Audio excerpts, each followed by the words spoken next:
New India cooperative बँकेवर आरबीआयनं निर्बंध आणल्यानं सर्व ठेवीदारांच्या पूर्ण आयुष्यांच्या जमापुंजीवर बँकेनं टाळं ठोकले। या बँकेमध्ये मध्यमवर्गीयांनी आणि कमी मिळकत असणाऱ्या, रोजगारीत जगणाऱ्या आणि सर्वात महत्त्वाचं म्हणजे शेकडो ज्येष्ठ नागरिकांची आयुष्यभराची साठवण गुंतली आहे। यामध्ये बऱ्याच सोसायट्यांचे पैसेही आहेत आणि त्या सोसायटी यांचं मेंटेनन्सचं काम आणि रिपेअरचं काम त्यामुळे रखडले। यासाठी या बँकेतील खातेदारांची विशेषतः ज्येष्ठ नागरिकांचे हे पैसे परत मिळवण्यासाठी प्रयत्न सुरू आहेत। आमचा पैसा पूर्णपणे आम्हाला मिळालाच पाहिजे अशी त्यांनी मागणी केली आहे। आरबीआय आणि डीआयसीजीसी कडून किंवा इतर कोणाकडूनही आम्हाला फक्त आश्वासनं मिळत आहेत, तर आम्हाला आश्वासनं आणि सहानुभूती नकोय। आम्हाला आमचे पैसे परत द्या। या मागणीसाठी न्यू इंडिया कोऑपरेटिव्ह बँकेतील सर्व खातेदारांनी वसंत विहार येथील शाखेवर मोर्चा काढला। आरबीआयने न्यू इंडिया कोऑपरेटिव्ह बँकेवर टाकलेले निर्बंध त्वरित हटवावेत, जेणेकरून आमचे पैसे परत मिळण्याचा मार्ग मोकळा होईल। या मागणीसाठी बँकेच्या शेकडो खातेदारांनी या बँकेच्या शाखेवर ठिय्या मांडला। या बँकेमध्ये कित्येक ज्येष्ठ नागरिक खातेदार असून त्यांनी लाखो रुपये बँकेमध्ये गुंतवलेत। आपले पेन्शन, ग्रॅच्युइटीचे पैसे हे बँकेमध्ये गुंतवले असून या ज्येष्ठ नागरिकांना औषधांसाठी पैसे नाहीत, तर या ज्येष्ठ नागरिकांनी आपल्या औषधांचा खर्च कसा भागवायचा हा प्रश्न त्यांच्या समोर उभा राहिलाय। तसंच घरदुरुस्ती, लग्न कार्य, मुलांचं शिक्षण कसं करायचं हाही प्रश्न त्यांच्या समोर उभा राहिलाय। या सर्व विवंचनेत हे खातेदार अडकले असून या खातेदारांनी उपमुख्यमंत्री तथा सर्व मंत्र्यांना पत्रव्यवहारही केलाय। मात्र या पत्रव्यवहाराला कोणतंही उत्तर मिळालं नसल्यामुळे निराश झालेल्या खातेदारांनी आज बँकेवर ठिय्या मांडला। आज या ठिकाणी आंदोलन केलेलं आहे, काय सांगाल, काय कारण आंदोलनाचं? हे बघा, आम्ही सर्व बहुतेक आम्ही सर्व मी पण सिनियर सिटीजन आहे, माझी बायको पण सिटीजन, आमचे सर्व पैसे इथे अडकलेले आहेत। आम्हाला खायला पैसे नाही आहेत आमच्याकडे आता। आम्ही ही बँक चांगली आहे, फक्त वरती जे 4-5 चोर होते बँकेचे चेअरमॅन बिरमॅन त्यांच्यामुळे आणि आरबीआयचे ऑडिटर, तुम्हाला आज सांगतो परत लोकांना माहीत नाही, 5 वर्ष आरबीआय ही ऑडिट करत होते आरबीआयचे। ते काय आरबीआय ऑडिटर झोपले होते का? ते लोक रात्रीचे फोन करत होते चेअरमॅनला, ऑडिटर त्यांची चौकशी का नाही करायची तुम्ही आतापर्यंत? ऑडिटरची चौकशी करा, कळलं का? आणि लास्ट 5 वर्ष ऑडिट आरबीआय करते आहे। आरबीआयने काय केलं? आरबीआयने डिव्हिडंड तिथे आरबीआयच्या मुळे सगळं झालेलं आहे। मी नक्की सांगतोय, आरबीआय 5 वर्ष झोपली होती। A ग्रेड आरबीआय देत होती आम्हाला सगळ्यांना, ते आम्ही डोळे बंद करून आम्ही तिथे गेलो। A ग्रेड, अच्छा 32 वर्ष ही बँक चालू आहे, पहिल्यापासून बँक चालू आहे। 5 वर्ष ही प्रॉब्लेम हा 5 वर्ष झालेला आहे आणि हा 5 वर्ष आरबीआयचे ऑडिटर ऑडिट करत होते। आरबीआयच्या बोर्डवर एक माणूस होता, तो काय झोपला होता का? आरबीआयच्या बोर्डवर माणूस होता, तो काय झोपला होता का? त्यांनी का नाही गडबड पकडली? परत 3 वर्षापूर्वी 2020ला यांच्या एम्प्लॉईजने, न्यू इंडियाच्या एम्प्लॉईजने आरबीआयला कळवलं होतं इथे प्रॉब्लेम आहे। त्यांनी का नाही तो प्रॉब्लेम सॉल्व्ह केला आणि आम्हाला का नाही कळवलं? तुमचे पैसे किती अडकलेले आहेत? आमचे भरपूर 50 लाख करोड रुपये अडकलेले आमच्या सर्वांचे पैसे। आणि आम्ही सर्व सिनियर सिटीजन आहेत, आम्हाला खायला घरात पैसे नाहीत, मुलांवर अवलंबून राहायला लागतं आम्हाला। काय आरबीआयला सांगा ना, तुम्ही 1 लाख डिव्हिडंड दिलंय करोड, त्यातले 1000 तरी इथे द्या करोड। बँक चालू आहे, बँक चांगली आहे, लोक चांगले आहेत, एम्प्लॉई चांगले आहेत, म्हणून आम्ही इथे आलो आहे। हॉस्पिटल जाने के लिए पैसा।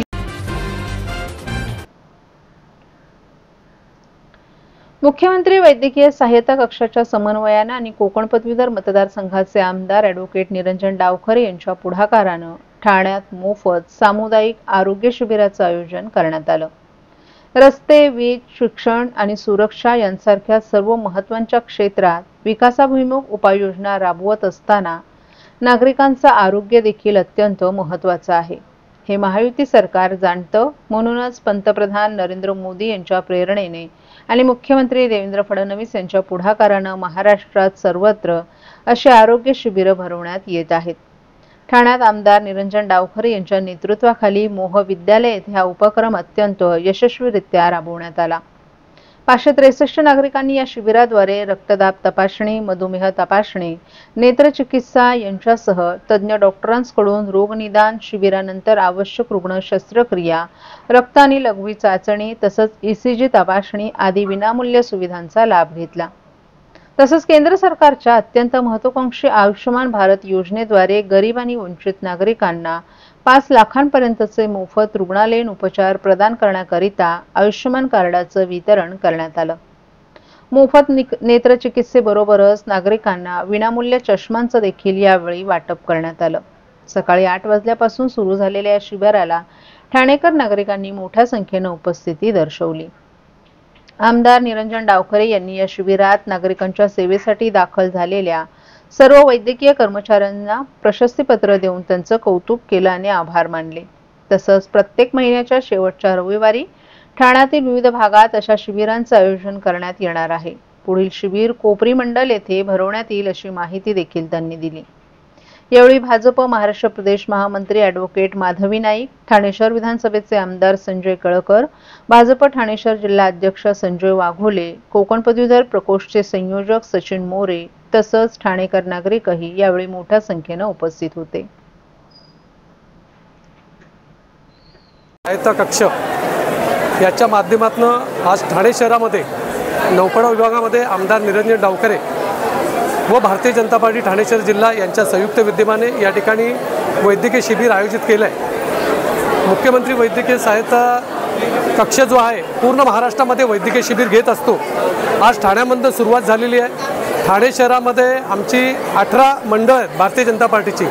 दर महिन्याला शेवटच्या रविवारी प्रत्येक विभागात हा मुख्यमंत्री वैद्यकीय सहायता कक्षाच्या माध्यमातून हे आरोग्य शिबिर होणार आहे। जास्तीत जास्त ठाणेकर नागरिकांनी या वैद्यकीय शिबिराचा लाभ घ्यावा, जेणेकरून वेगवेगळ्या प्रकारचे ऑपरेशन या वैद्यकीय सहायता शिबिरामधून मोफत होणार आहे। आणि मग या ठिकाणी आयुष्यमान कार्ड असेल, आभा कार्ड असेल, वेगवेगळ्या प्रकारचे टेस्टिंग असतील, या सर्व टेस्टिंग या ठिकाणी मोफत होत आहे।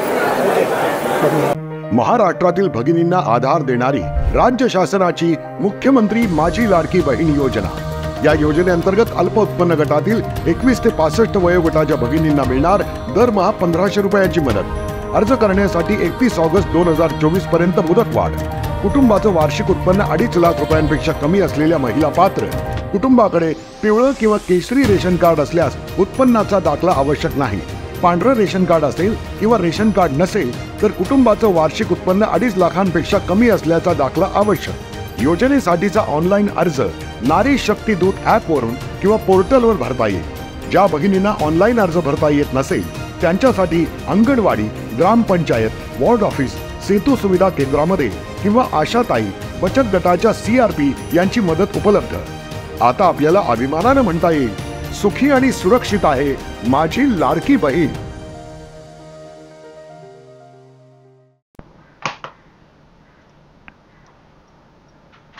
जम्मू आणि काश्मीर येथील पहलगाम येथे झालेल्या भ्याड दहशतवादी हल्ल्यात मृत्युमुखी पडलेल्या हेमंत जोशी, संजय लेले आणि अतुल मोने यांच्या कुटुंबियांची आज राज्याचे उपमुख्यमंत्री एकनाथ शिंदे आणि कल्याण लोकसभा मतदारसंघाचे खासदार डॉक्टर श्रीकांत शिंदे यांनी सांत्वनपर भेट घेतली।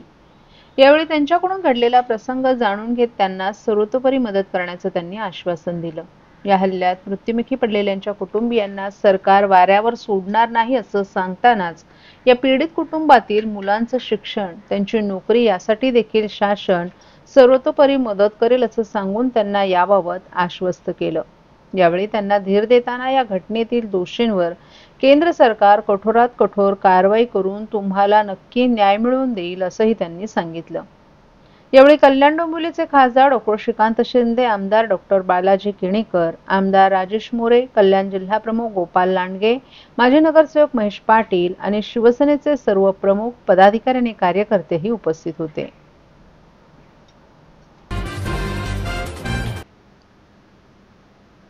ठाण्यातील पाचपाकाडी भागात उभारण्यात आलेले प्रति तुळजापूर मंदिर हे सर्वांचंच असेल आणि या मंदिरावर कुणाचाही ताबा नसेल असे राष्ट्रवादीचे आमदार जितेंद्र आव्हाड यांनी पत्रकारांशी बोलताना सांगितलं। तुळजापूर मंदिरात ज्याप्रमाणे 365 दिवस पूजा अर्चा होते त्याचप्रमाणे या मंदिरातही पूजा अर्चा होईल। त्यामुळे हे मंदिर भविष्यात प्रति तुळजापूर मंदिर म्हणून उदयास येईल आणि सर्वसामान्यांचं श्रद्धास्थान बनेल असंही त्यांनी सांगितलं। काळ्या पाषाणात हे मंदिर उभारण्यात येत आहे। थेट तामिळनाडूतून सेलम आणि आंध्र प्रदेशातील विजयवाडा येथील दगडखाणीतून कृष्णशिळा कर्नाटकातील मुरुडेश्वर येथे आणण्यात आल्या।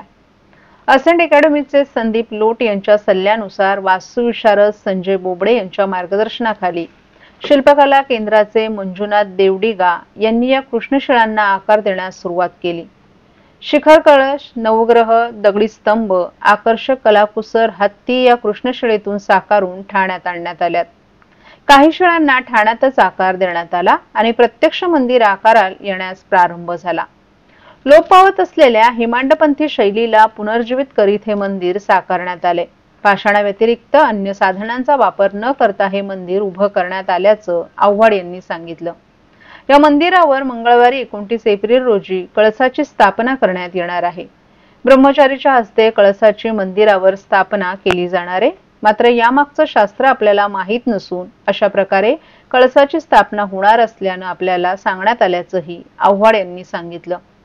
30 एप्रिल रोजी मंदिरातील तुळजाभवानी मूर्तीची प्राणप्रतिष्ठापना ज्येष्ठ नेते शरद पवार आणि त्यांच्या पत्नी प्रतिभा पवार यांच्या हस्ते होणार असल्याचंही त्यांनी सांगितलं.